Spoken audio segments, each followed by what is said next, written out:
High, স্বাগতম সবাইকে। আজকে আমি আপনাদের দেখাবো কীভাবে এমএস আউটলুক ক্যালেন্ডার ব্যবহার করতে হয়। এটি খুবই সহজ এবং খুব সহজে আমরা এটা ইউজ করতে পারি। প্রথমে আমরা জেনে নিই এটি আমরা কেন ব্যবহার করব। মূলত ঢাকা থেকে কোনো একই প্রকল্প এলাকায় যদি আমরা ভ্রমণ করি প্ল্যান বিসিও থেকে, সেক্ষেত্রে যাত্রী সংখ্যা ও সুবিধা সাপেক্ষে আমরা প্রয়োজনে একটি যানবাহন ব্যবহার করতে পারি। সেক্ষেত্রে অতিরিক্ত গাড়ি ব্যবহার করার প্রয়োজন পড়ে না এবং সেক্ষেত্রে আমরা কস্ট মিনিমাইজেশন নিশ্চিত করতে পারি। দ্বিতীয়ত, প্ল্যান বিসিওর কেউ যদি ভ্রমণে থাকেন, সেক্ষেত্রে ক্যালেন্ডারের মাধ্যমে আমরা সেই তথ্য কিংবা ইনফরমেশন জানতে পারি। তৃতীয়ত, আমাদের যে স্বাস্থ্য প্রকল্প আছে, যে প্রজেক্টগুলো আছে, তার মধ্যে একটা সমন্বয় সাধন করতে পারবো। তাহলে চলুন আমরা দেরি না করে এমএস আউটলুক ওপেন করি।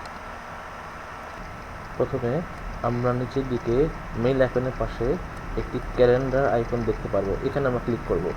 ক্লিক করলে আমরা একটা ক্যালেন্ডার ইন্টারফেস পাবো। এটাই হচ্ছে ক্যালেন্ডার ইন্টারফেস। সেখানে আমরা হেলথ কিংবা ইশফাক আজম হেলথ নামে একটা ক্যালেন্ডার আছে, ওখানে আমরা ক্লিক করব। তাহলে দুটি ক্যালেন্ডার পাশাপাশি দেখতে পারবো। এখানে মূলত আমরা দুটি ক্যালেন্ডার দেখতে পাচ্ছি। একটা হচ্ছে আমার বেসিক ক্যালেন্ডার, যে ক্যালেন্ডার নামে সেভ করা, আর একটা হচ্ছে আমার শেয়ার্ড ক্যালেন্ডার, যেটা হেলথ কিংবা অন্য নামে থাকবে। এবং ক্যালেন্ডারের বাম দিকে একটা রাইট আইকন থাকবে, যাতে ক্লিক করে আপনি ক্যালেন্ডারকে বিভক্ত কিংবা একীভূত করতে পারবেন।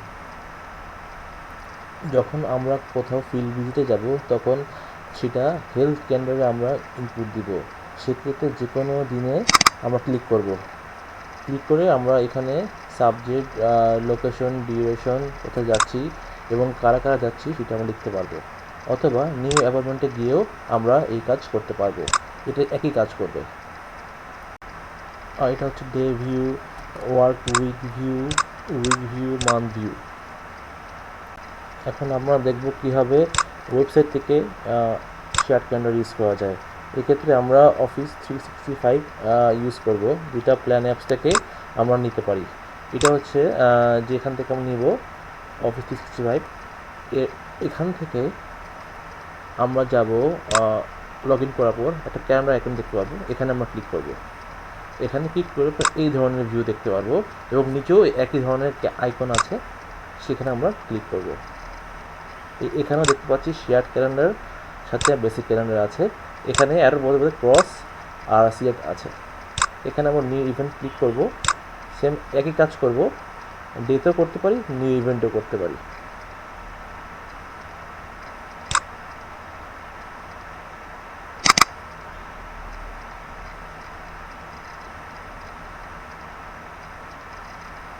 এবার লেখা শেষে আমরা অবশ্যই সেভ দিতে হবে।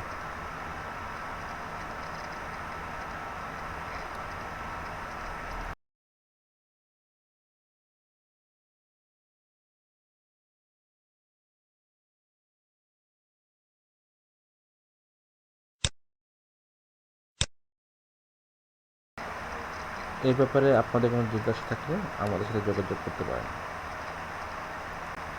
So best of luck and have a happy e learning.